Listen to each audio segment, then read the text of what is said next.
நல்ல தகப்பனை நன்றியோடு துதிக்கிறோம் ஆண்டவரை. இந்த நாளிலும் உடைய கிருபை, உடைய நலன், உடைய நடத்துதல், உடைய மகிமை எங்களோடு கூட இருக்கிறதற்காக நமக்கு நன்றி செலுத்துகிறோம் ஆண்டவரை. இந்த நாளிலும் கூட கர்த்தாவே உம்முடைய நடத்துதலை எங்களுக்கு விளங்க பண்ணி நாமத்தை மகிமைப்படுத்துகிறார்.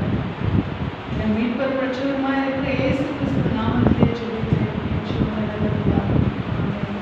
நாம் எடுத்து வாசிக்கலாம். எஸ்தரின் சரித்திரம் 1ஆம் அதிகாரத்தை நாம் எடுத்துக்கொள்வோம். எஸ்தர் 1ஆம் அதிகாரத்திலே நாம் பார்க்கும் பொழுது இங்கே அகாஸ்வேரு என்ற ஒரு ராஜாவை குறித்து நாம் பார்க்கிறோம். இந்த அகாஸ்வேரு ராஜா யார் என்று சொன்னால், இவர் இஸ்ரவேல் தேசத்தில் இருக்கக்கூடிய இஸ்ரவேல் ஜனங்களை எல்லாரையும் அவர் என்ன செய்கிறார் என்று சொன்னால், கீழ்ப்படியாதபடியினாலே கர்த்தர் என்ன செய்தார், பாபிலோனியருடைய கரங்களிலே ஒப்பு கொடுத்து விட்டார்.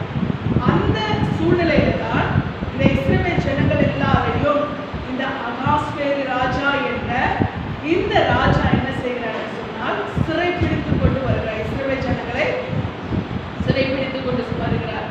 இந்த தேசம் முதல் எத்தியோப்பியா தேசம் வரைக்கும் உள்ள 127 நாடுகளையும் அரசாண்ட அகாஸ்வேருவின் நாட்களில் சம்பவித்ததாவது. இந்த அகாஸ்வேரு இந்து தேசம், நம்முடைய இந்த தேசம் என்று சொல்லும் பொழுது சரித்திரபூர்வமாய் அது இந்தியாவை குறிக்கிறது. இந்த இந்தியாவிலிருந்து எத்தியோப்பியா வரைக்கும் எத்தனை நாடுகள்னா 127 நாடுகள். இந்தியாவே ஒரு பறந்து விரிந்த நாடு தான். ஆனா இதுல இந்த இந்தியா என்று சொல்லுவது இந்தியாவுக்குள்ள அப்போ இருந்தது எல்லாமே, பங்களாதேஷ்ல இருந்து எல்லா மற்ற பங்களாதேஷ், பாகிஸ்தான் எல்லாமே உள்ள இருந்துச்சு. அதுவே இந்தியாவை தான் அப்போ இருந்தது. அப்போ இந்த இந்தியா தேசம் முதல் கொண்டு எத்தியோப்பியா வரைக்கும் 127 நாடுகளுக்கு இந்த அகாஸ்வேரு ராஜா ராஜாவாய் காணப்படுகிறார். அந்த நாட்களிலே அவர் இஸ்ரவேல் ஜனங்களை சிறைப்பிடித்து வந்த நாட்களிலே அவருடைய ராஜ்யத்தின் மகிமை மிக மிக மிக விஸ்தாரமானதாய், மிக மிக மகிமை உள்ளதாய் இருந்தது. இந்த மகிமையை அவர் காண்பிக்கும்படியாய் அவர் என்ன செய்கிறார் என்று சொன்னால், அநேக நம்முடைய 127 நாடுகளிலே இருக்கக்கூடிய இந்த ராஜாக்கள், நீங்க வாசிச்சீங்கன்னா பிரபுக்கள், இவர்கள் எல்லாரையும் கூடி வர செய்து ஒரு பெரிய விருந்து செய்கிறார். 3ஆம் வசனத்தை வாசியுங்கள்.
இங்கே இந்த விருதை உண்டாக்கும் பொழுது அவனுக்கு ஒரு எண்ணம் தோன்றுகிறது. என்ன எண்ணம் என்று சொன்னால், நாம் நம்முடைய ராஜ்யத்தை காண்பித்து விட்டோம், பராக்கிரமத்தை காண்பித்து விட்டோம், நம்முடைய தேசத்தின் செல்வ செழிப்புகளை காண்பித்து விட்டோம், நம்முடைய எல்லா சுற்றிலும் இருக்கிற எல்லா நம்முடைய போர் வீரர்களுடைய அந்த காரியங்கள், அதுவும் நம்முடைய யுத்தத்தின் தன்மைகள் எல்லாவற்றையும் நாம் வெளிப்படுத்தி விட்டோம். ஆனால் நாம் நம்மிடத்தில் வெளிப்படுத்தாத ஒரு காரியம் இருக்கிறது. எனக்கு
வந்திருக்கிற எல்லா விதமான பெரிய பெரிய ராஜாக்களுக்கும் பெரிய பெரிய பராக்கிரமம் உள்ள மகிமை நிறைந்தவர்களுக்கும் தன் மனைவியினுடைய தன்னுடைய ராஜஸ்திரீனுடைய அந்த மகிமையை காண்பிக்க வேண்டும் என்று சொல்லி அவனுக்கு ஒரு எண்ணம் தோன்றுது.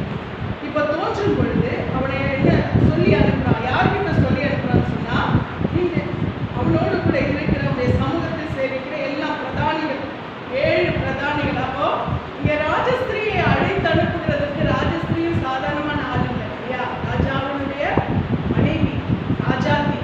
அப்ப அவளை அனுப்பணும்னா சாதாரண ஒரு ஆள் கிட்ட போய் சொல்லி அனுப்ப முடியாது. நான் அகாஸ்கர் 127 நாடுகளுடைய ராஜாவுடைய மனைவி என்று சொல்லும் பொழுது போய் ராஜாத்தை கூட்டிட்டு சொல்றேன். எப்படி கூட்டிட்டு வர சொல்றேன்னா, பிரதானிகள் 7 பிரதானிகள் முக்கியமானவங்க, ராஜாவுக்கு அடுத்து இருக்கிறவர்கள், அவர்களிடத்துல என்ன பண்றான், இந்த 7 பிரதானிகளிடத்திலே சொல்லி அனுப்புகிறார்.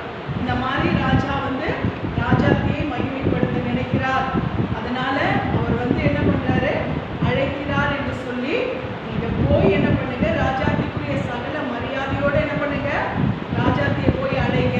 ராஜா உங்களை பொது மண்டபத்துக்கு அழைக்கிறாரு. ராஜவஸ்திரம் தரித்து கொண்டு ராஜகிரீடம் தரித்து கொண்டு ராஜாத்தி என்ன பண்ணுங்க வர சொன்னார் சொல்லி மேன்மை தங்கின தன்னுடைய ஸ்தானத்துக்கு அடுத்து இருக்கிற 7 பிரதானிகளிடத்துல என்ன பண்றாரு, அவர் சொல்லி அனுப்புகிறார். இது வஸ்திக்கு கொடுத்த கனமா கனவீனம்? கனமா கனவீனமா?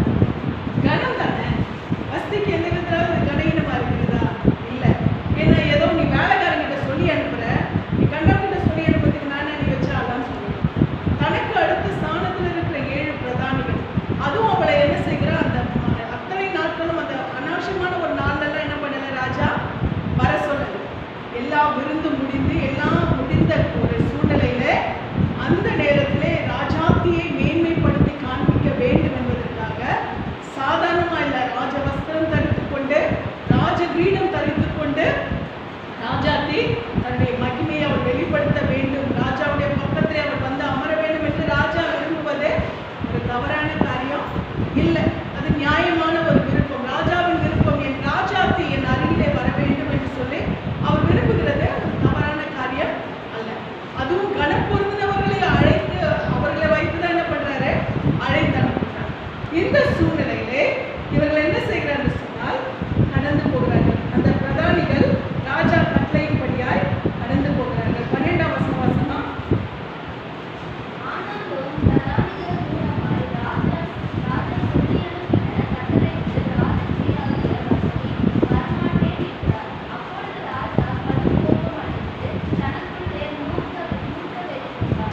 இங்க ராஜா சொல்லி அனுப்புறாரு.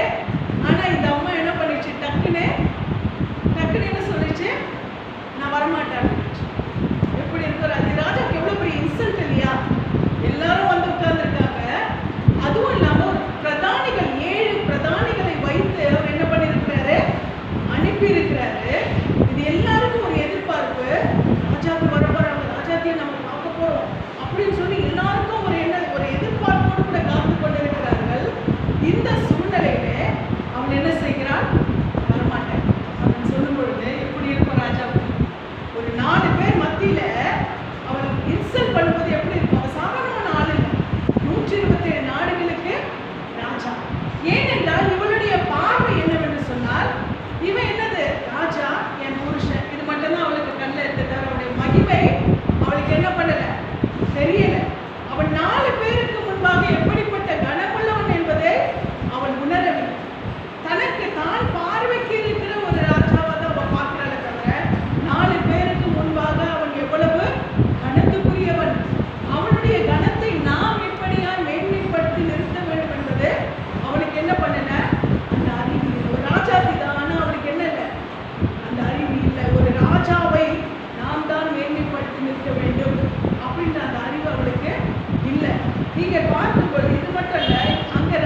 இங்கே சாதாரணமான ஒரு ஆள் இவன் நினைச்சா எதை வேணா மாற்ற முடியும், எதை வேணா திருப்ப முடியும், எதை வேணா செய்ய முடியும்.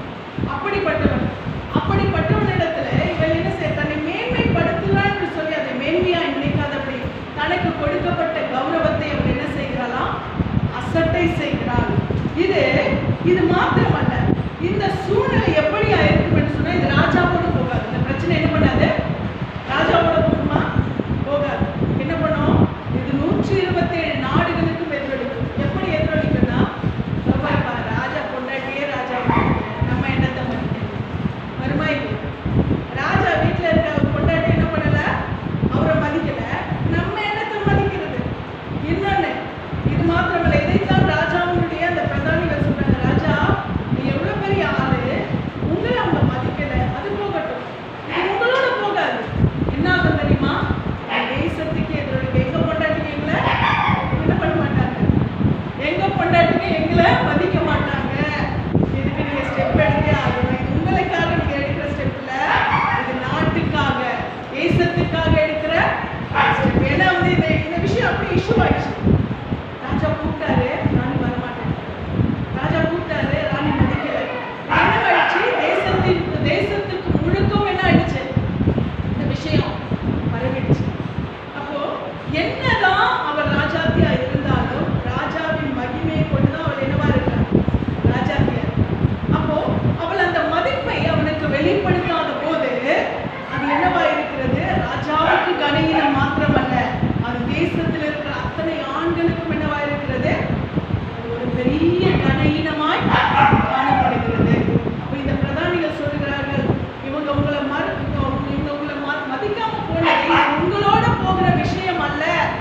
இது என்னாகும், ஒட்டுமொத்த ஆண்களுக்கும் ஒட்டுமொத்த தேசத்துக்கும் இது பாதிப்பை கொடுக்கும். இதற்கு நீங்க ஒரு தீர்மானம் எடுத்தாக வேண்டும். நம்ம சும்மா இருந்தாலும் மற்றவங்க யாருக்கு இல்லையா, அந்த மாதிரி தான் இங்க என்ன நடக்குது. ஏன்னா இவ போய் கூப்பிட்டாங்க, போய் கூப்பிட்டதும் மூஞ்சி லட்ச மாதிரி என்ன சொல்லிச்சு, அந்தம்மா வரமாட்டேன்னு சொல்லிடுச்சு. அப்ப இங்கே நாம் தொடர்ந்து வாசிக்கும் பொழுது இங்க என்ன நடக்கிறதுன்னு சொன்னால் 15ஆம் வசனத்திலே,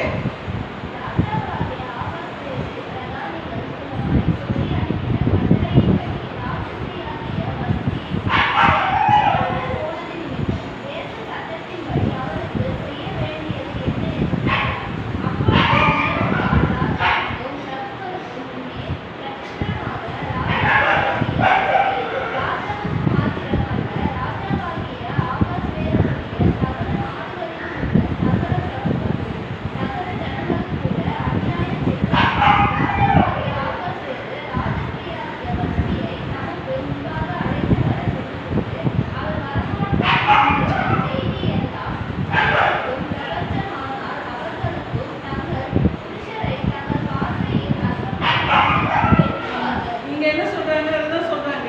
இப்படி நடந்ததுனால அவங்க என்ன பண்ணுவாங்க, மற்றவர்கள் என்ன பண்ணுவாங்க, தங்கள் புருஷரை அற்பமா எண்ணுவார்கள். ஏனென்றால் இந்த கணம் எல்லா பெண்களுக்கும் கிடைக்கிறது இல்லையா, யாருக்கு தான் கிடைக்கும், தகுதியானவள். அவள் தகுதியானவள் என்று நினைத்துதான் ராஜா என்ன பண்றாரு, அவளை அழைக்கிறார். அது மாத்திரமல்ல, அவளின் மனவாட்டி என்றுதான் என்ன பண்றாரு, ராஜா அழைக்கிறார். அது மாத்திரமல்ல, அவள் ராஜ கிரீடம் தடுத்துக் கொள்ள தகுதியானவள் என்றுதான் ராஜா என்ன பண்றாரு, அவளை அழைக்கிறார். இன்றைக்கு நம்முடைய மனவாளனாகிய இயேசு கிறிஸ்து நம்மை இந்த ரட்சிப்புக்கான ஒரு வஸ்திரத்தை, ராஜ வஸ்திரம் என்று சொல்லும் பொழுது, அன்னைக்கு அகாஸ்வேர் அவளுக்கு ராஜ வஸ்திரத்தை உடுத்தி கொண்டு வர சொன்னா, இன்னைக்கு ஆண்டவராகிய இயேசு கிறிஸ்து நமக்கு ரட்சிப்பின் வஸ்திரத்தை என்ன பண்ணிருக்கிறாரு, அவர் கொடுத்திருக்கிறார். அன்றைக்கு அகாஸ்வேர் ராஜா வஸ்திக்கு ராஜ கிரீடத்தை தரித்து கொண்டு வர சொன்னார். இன்றைக்கு ஆண்டவராகிய இயேசு கிறிஸ்து நமக்கு நீதியின் கிரீடத்தை தரித்திருக்கிறார். அல்லேலூயா. நமக்கு அவர் ஒரு கிரீடத்தை அவர் தரித்திருக்கிறார்.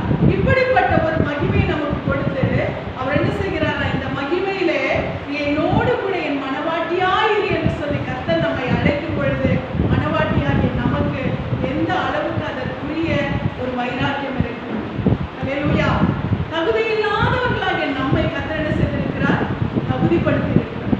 நமக்கு ஆண்டவர் இந்த கிருபைகளை கொடுத்திருக்கிறார், அந்த ரட்சிப்பை கொடுத்திருக்கிறார், அந்த மீட்பை கொடுத்திருக்கிறார், இந்த ரட்சிப்பின் வஸ்திரத்தை, இந்த ராஜ வஸ்திரத்தை நமக்கு கொடுத்திருக்கிறார், இந்த நீதியின் கிரீடத்தை நமக்கு தரித்திருக்கிறார். ஆனால் நாம் அதற்காய் நம்மை ஆயத்தப்படுத்திக் கொள்கிறோம். அவருடைய எதிர்பார்ப்பு என்ன தெரியுமா, அந்த மனவாளனாகிய இயேசு அந்த மகிமையுள்ள ஸ்தானத்திலே நாம் வீற்றிருக்க வேண்டும். அதுக்கு தான் ஆண்டவர் இன்னைக்கு நமக்கு ரட்சிப்பை கொடுத்து நம்மை அழைத்துக் கொண்டிருக்கிறார் இல்லையா? இன்னைக்கு நம்ம சபையிலே அறிவிப்புகளை கேட்கும் பொழுது சில எச்சரிப்புகளை கேட்கிறோம், சில கண்டிப்புகளை கேட்கிறோம், சில காரியங்களை நாம் ஆண்டவருக்காக எப்படியாய் நாம் கனத்தை செலுத்த வேண்டும், எப்படியாய் அவரை தேட வேண்டும், எல்லாவற்றையும் நாம் கேட்கிறோம். இதெல்லாம் கேட்கிறது எதற்காக? எல்லாருக்குமா இது சொல்லப்படுகிறது? அகாஸ்வர் எல்லாரையுமா அழைச்சாரு? எல்லாருக்குமா ராஜகிரீடத்தை போட சொன்னாரு? எல்லா பெண்களுமா என் பக்கத்துல வந்து உட்காருங்கன்னாரு? கிடையாது. அவர் என்ன பண்ணாரு? யார் தகுதி உள்ளவளோ, யார் என் மனவாட்டியோ, யார் என் ராஜஸ்திரியோ, அவளுக்கு தான் இந்த கணம் என்று சொல்லி அழைக்கும் பொழுது அது அவளோட எவ்வளவு மெஜஸ்டிக்கா அவள் யோசிக்கணும், எவ்வளவு பெரிய மெரிட்டா யோசிக்கணும். ஆனால் அதை அவள் அவ்வளவு அற்பமாய் தள்ளிவிட்டாள். அவளை அதனுடைய மகிமை அவள் என்ன பண்ணல, அவள் உணராமல் போய்விட்டாள். அது எவ்வளவு ஒரு மேன்மையானது. இவ்வளவு 127 நாடுகளின் ராஜாக்கள், மற்ற நாடுகள் பிரதானிகள் எல்லாமே வந்திருக்கிறாங்க. எல்லாமே வீற்றிருக்கிற ஒரு இடத்துல இவள் ராஜஸ்திரியா இந்த ராஜவஸ்திரத்தை தரித்து கொண்டு அந்த தலையில பொற்கிரீடத்தை, அந்த ராஜ கிரீடத்தை தரித்து கொண்டு வந்திருந்தான்னா அவளுக்கு எவ்வளவு பெருமையா இருந்திருக்கும், எவ்வளவு மேன்மையா இருந்திருக்கும். யோசிச்சு பாருங்களேன். ஆனால் அதை உணராதபடிக்கு அவள் அதை தள்ளிவிட்டாள். இன்றைக்கு தேவனுடைய பிள்ளைகளே, இந்த வாக்கியத்தை தான் கர்த்தர் நமக்கும் கொடுத்திருக்கிறார். அல்லேலூயா. ராஜாதி ராஜா 127 நாடுகளுக்கு தான் அகாஸ்வேர் ராஜா. ஆனால் நம்முடைய ஆண்டவராகிய இயேசு கிறிஸ்து அகில உலகத்துக்கும் ராஜாவாய் இருக்கிறார். வானத்துக்கும் பூமிக்கும் மகிமையுடைய ராஜாவாய் இருக்கிறார். அண்ட சராசரங்களும் ஆளுகிற ராஜாவாய் இருக்கிறார். இந்த ராஜா நம்மை அவருடைய மனவாட்டியாய், அவருடைய ராஜாத்தியாய் நம்மை தெரிந்து கொண்டிருக்கிறார் என்று சொன்னால் இது எவ்வளவு பெரிய பாக்கியம் நமக்கு. அப்ப அந்த ராஜாவை நாம் சந்தோஷப்படுத்த, என் ராஜாவோடு கூட நான் அந்த மனவாட்டி என்ற மகிமையில நான் அமருகிறதற்கு நான் எவ்வளவு பாக்கியம் பெற்றவள். அவருடைய அழைப்பு எனக்கு கிடைக்காத நம்ம எவ்வளவு ஏங்குகிறவளா இருக்கணும். இன்னைக்கு கர்த்தர் அழைக்கிறார். ரட்சிக்கப்பட்ட தேவ பிள்ளைகளை, இன்னும் என்ன நேசிங்க, இன்னும் எனக்கு செவிசாய்ங்க. இவருடைய ஒரு கீழ்ப்படியாமை, இந்த வஸ்தியினுடைய கீழ்ப்படியாமை, ராஜாவுடைய அழைப்புக்கு அவள் செவி கொடுக்காத காரியம், அவருடைய ராஜ மேன்மை அவளுக்கு என்ன பண்ணிச்சு? ஆண்டவர் இன்றைக்கு நமக்கு சொல்லுகிற காரியம் இதுதான். நாம் கர்த்தருடைய வார்த்தைக்கு கீழ்ப்படிந்து நடக்கிறவர்களாய் நாம் இருக்க வேண்டும். தேவனுடைய ராஜ்யத்துக்கான முதல் வழிகாட்டியை நமக்கு என்ன தெரியுமா? தேவனுடைய வார்த்தைக்கு செவி கொடுப்பது, கீழ்ப்படிவது. அப்போ ஆண்டவர் எதிர்பார்க்கிறது அதுதான். ஆண்டவருடைய வார்த்தைக்கு நாம் செவி கொடுத்து நடக்க வேண்டும். அந்த ராஜா தன் ராஜாத்தை அழைக்கும் பொழுது அவள் செவி கொடுத்திருந்தால் அவருடைய மேன்மை இன்னும் பெருகி இருக்கும், அவருடைய மகிமை இன்னும் பெருகி இருக்கும். ஆனால் இன்றைக்கு அந்த நாட்டில் உள்ள சாதாரண ஒரு குடிமகன் கூட அவளை என்ன பண்ற, அலட்சியம் பண்ணுகிறான். ராஜாவை மதிக்காத இவெல்லாம் ஒரு ராஜாத்தியா அப்படின்னு சொல்லி கணீனம் யாருக்கு உண்டானது? ராஜாவுக்கா? ராஜாத்திக்கு இல்லையா? அப்போ அந்த மனவாட்டிக்கு தான் அந்த கணீனம் உண்டானது. இன்றைக்கு அநேகம் நினைக்கிறது என்னன்னா, நாம் செவி கொடுக்கவில்லை என்றால் நமக்கு ஒன்றும் பிரச்சனை இல்லை, நாம் நம்ம இஷ்டத்துக்கு நடந்தால் நமக்கு ஒன்றும் பிரச்சனை இல்லை. ஆனால் கர்த்தர் என்ன செய்வாருமா? கணீனம் என்ற ஒரு காரியத்தை கொண்டு வருவார். அது ஒருவேளை இன்றைக்கு தெரியாமல் இருக்கலாம். சத்தியத்துக்கு செவி கொடுக்காதவர்களுக்கு இன்றைக்கு வேண்டுமானால் அதனுடைய பாதிப்பு தெரியாமல் இருக்கலாம். ஆனால் காலம் வந்து கொண்டிருக்கிறது, நாட்கள் வந்து கொண்டிருக்கிறது, சூழ்நிலை வந்து கொண்டிருக்கிறது. எப்படியாய் 127 நாடுகளுக்கு ராஜாத்தியாய் இருக்கிறவர் சாதாரண ஒரு குடிமகனால் கூட அற்பமாய் பார்க்கப்பட்டாலோ, அப்படிப்பட்ட நிலைமை தேவனுடைய வார்த்தைக்கு செவி கொடுக்காதவர்களுக்கு, தேவனுடைய ராஜ்யத்துக்காய் தங்களை ஆயத்தப்படுத்தாதவர்களுக்கு கர்த்தர் விட்டுக் கொடுக்கிற அந்த காலம் என்ன பண்ணும்? வந்துவிடும். செவி கொடுக்காத நிலைமை ரொம்ப சாதாரணமானது. எனக்கு பிடிக்கல, நான் கேட்கல, நான் போறேன், நான் நடக்கிறேன் அப்படி இல்லை. கர்த்தர் என்ன பண்ண தெரியுமா? அதற்கு ஒரு டைமை வச்சிருக்கிறார், அதற்கு ஒரு சூழ்நிலையை வச்சிருக்கிறார்.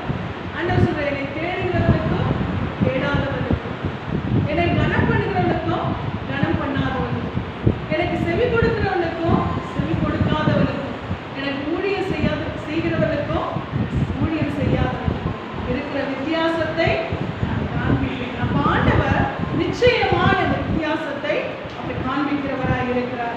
இங்கே மணவாளன் இங்கே அழைக்கிறது போல, அந்த ராஜா அழைக்கிறது போல உன்னத பாட்டு 2ஆம் அதிகாரத்தில் நீங்க வாசிச்சீங்கன்னா 10 to 14 வரைக்கும் நீங்க வாசித்து பாருங்கள். உன்னத பாட்டு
இந்த ராஜஸ்திரியின் சௌந்தரியத்தை ஜனங்களும் பிரபுக்களும் பார்க்க வேண்டும் என்பதற்காக அவன் அழைக்கிறார். இங்கே நாம் பார்க்கிறோம், அதுதான் நாம் பார்க்கிறது. என் நேசர் என்னோடே பேசி, என் பிரியமே, என் ரூபவதியே, எழுந்து வா, இதோ மாரிக்காலம் சென்றது, மழை பெய்து ஒழிந்தது, பூமியில் புஷ்பங்கள் காணப்படுகிறது, குருவிகள் பாடுகாலம் வந்தது, காட்டுப்புறாவின் சத்தம் நமது தேசத்தில் கேட்கப்படுகிறது, அத்திமரம் காய் காய்த்தது, திராட்சை கொடிகள் பூ பூத்து வாசனை பரிமளிக்கிறது. என் பிரியமே, என் ரூபவதியே, நீ எழுந்து வா, கண்மலையின் வெடிப்புகளிலும் சிகரங்களின் மறைவிடங்களிலும் தங்குகிற என் புறாவே, உன் முக ரூபத்தை எனக்கு காண்பி, உன் சத்தத்தை நான் கேட்கட்டும், உன் சத்தம் இன்பமும் உன் முகரூபம் அழகுமாய் இருக்கிறது என்றார். இங்கே அந்த ராஜா, அகாஸ்வேரு ராஜா, தன்னுடைய ராஜாத்தினுடைய அழகை, வெளி அலங்காரத்தை அவர் காண்பிக்கும்படியாய் அவர் அழைக்கிறார். இங்கே நம்முடைய ராஜா நம்முடைய உள் அலங்காரத்தை, உள்ளழகை காண்பித்து உள்ளழகை பார்த்து நம்மை அழைக்கிறார். அல்லேலூயா. நம்முடைய உள் அலங்காரத்தை நாம் கர்த்தருக்குள்ளாய், நம்முடைய ஆத்துமா நம்முடைய ராஜாவுக்கு முன்பாக எவ்வளவாய் அழகாய் இருக்கிறது, எவ்வளவு அழகாய் சௌந்தரியமாய் இருக்கிறது. நம்முடைய ஆவிக்குரிய அலங்காரம், நம்முடைய ஆத்துமா கர்த்தருக்குள்ளாய் எப்படியாய் அவர் ரசிக்கும்படியாய் இருக்கிறது என்பதை அவர் பார்த்து என்ன செய்கிறார்? அவர் அழைக்கிறார். அவர் எல்லாரும் இப்படி அழைக்கிறாரா? இல்லை. யார் அந்த ஆத்துமா, எந்த ஆத்துமா கர்த்தர் பிரியப்படுகிற அந்த அலங்காரத்தில் இருக்கிறதோ அந்த ஆத்துமாவை அவர் என்ன செய்கிறார்? என் பிரியமே, என் ரூபவதியே, என் புறாவே, என் உத்தமியே, உன் முகரூபத்தை எனக்கு காண்பி என்று சொல்கிறார். அல்லேலூயா. அவர் பார்க்கிற அழகு வெளி அழகல்ல, நம்முடைய உள்ளான அழகு. அல்லேலூயா. நம் உள்ளான அலங்காரம், நம் உள்ளே இருக்கிற கர்த்தரை நேசிக்கிற நேசம், சத்தியத்திற்கு செவி கொடுக்கிற அந்த வாஞ்சை, எந்த சூழ்நிலையிலும் என் நேசருக்காய் நான் நிற்பேன் என்ற அந்த வைராக்கியம். நாம் இந்த காலகட்டத்தில் எப்படிப்பட்டவர்களாக இருக்கிறோம்? நமக்கு சூழ்நிலைகள் எதிராக இருக்கிறது, நமக்கு பிரச்சனைகள் எதிராக இருக்கிறது, நமக்கு பொருளாதாரம் எதிராக இருக்கிறது. இவை எல்லாவற்றையும் தாண்டி நாம் நம்முடைய அழகை நம்முடைய தேவனுக்கு நாம் வெளிப்படுத்த வேண்டும். அல்லேலூயா. எந்த விதத்திலும் உலகத்தின் போராட்டங்கள் நம்ம என்ன பண்ணக்கூடாது? நம்மை விகாரப்படுத்தி விடக்கூடாது. அல்லேலூயா. அவர் பார்க்கும் பொழுது அவர் நம்மை பார்க்கத்தக்கதான அழகு நம்மிடத்திலே காணப்படும்படியாய் நாம் எந்த விதத்திலும் உலகத்தின் ஓட்டங்களை, உலகத்தின் பொருளாதாரத்தை, உலகத்தின் நெருக்கத்தை நாம் காண்பித்து நாம் அவருக்கு அழகற்றவர்களாய் காணப்படக்கூடாது. அல்லேலூயா. ஆண்டவர் எதிர்பார்க்கிறது நம்முடைய உள்ளான அந்த ஆத்துமாவிலே இருக்கக்கூடிய அந்த பலனை அவர் எதிர்பார்க்கிறார். உள்ளான அந்த அலங்காரத்தை, உள்ளான அந்த நேசத்தை அவர் எதிர்பார்க்கிறார்.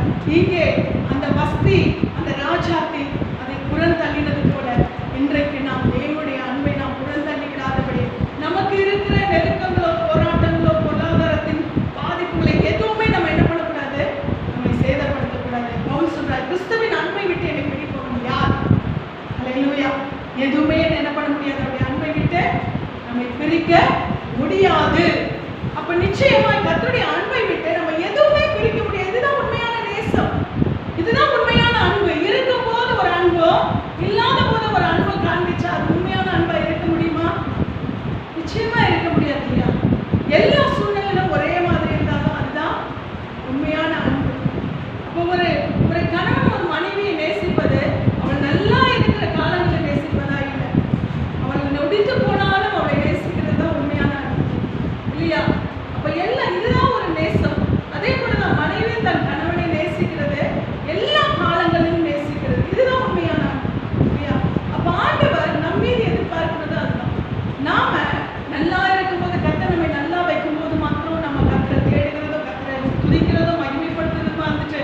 நமக்கு ஒரு குறைவு வரும் பொழுது, ஒரு சேதம் வரும் பொழுது, ஒரு பிரச்சனை வரும் பொழுது நம்ம கர்த்தரை விட்டு விலகினால் கர்த்தர் நம்மை நேசிப்பாரா? இல்லை இல்லையா? எப்படி அகாஸ்வேரு ராஜா வஸ்தி தள்ளினாரோ அப்படித்தான் இருக்கும். அப்ப ஆண்டவர் நம்ம இடத்துல எதிர்பார்க்கிறது ஆண்டவர் அதனால சொல்றாரு. நான் ஏற்கனவே சொன்ன அந்த வசனத்துல லூக்கா 18 ஆண்டவர் அவர் வரும் பொழுது மனுஷனிடத்துல விசுவாசத்தை காண்பாரோ, மனுஷகுமார் வரும் பொழுது மனிதத்துல விசுவாசத்தை காண்பாரோ என்று சொல்லி, நான் கடைசி நாட்கள்ல நமக்கு அநேக சூழ்நிலைகள் நம்ம என்ன பண்ணுகிறது? கிறிஸ்துவை விட்டு நம்ம என்ன செய்கிறது? பிரித்து விடுகிறது. ஆனால் கர்த்தர் சொல்லுகிற காரியம் என்ன தெரியுமா? எந்த சூழ்நிலையிலும் நாம் விசுவாசத்திலே பலப்பட்டவளாய் இருக்க வேண்டும். அவள் தான் உண்மையான மணவாட்டி, அவள் தான் உண்மையான ராஜாவுக்குரிய ராஜாத்தியாய் இருக்கிறார். அல்லேலூயா. நாம்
நன்மைகள் நிறைவேற்றப்படுகிற காரியம் நம்முடைய அக்கௌண்ட்ல இருக்கு, ஆண்டவர் போட்டுட்டார்.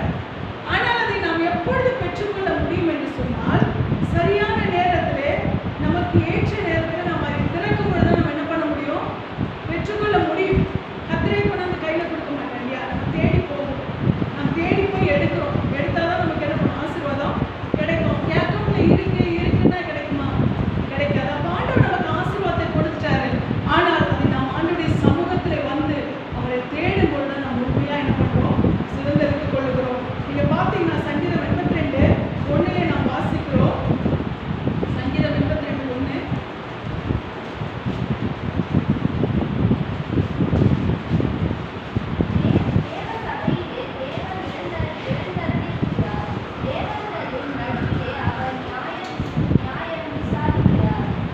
தேவ சபையிலே தேவன் எழுந்தருளியிருக்கிறார், தேவர்களின் நடுவிலே அவர் நியாயம் விசாரிக்கிறார். தம்முடைய சபையிலே அவர் என்ன பண்றாரா?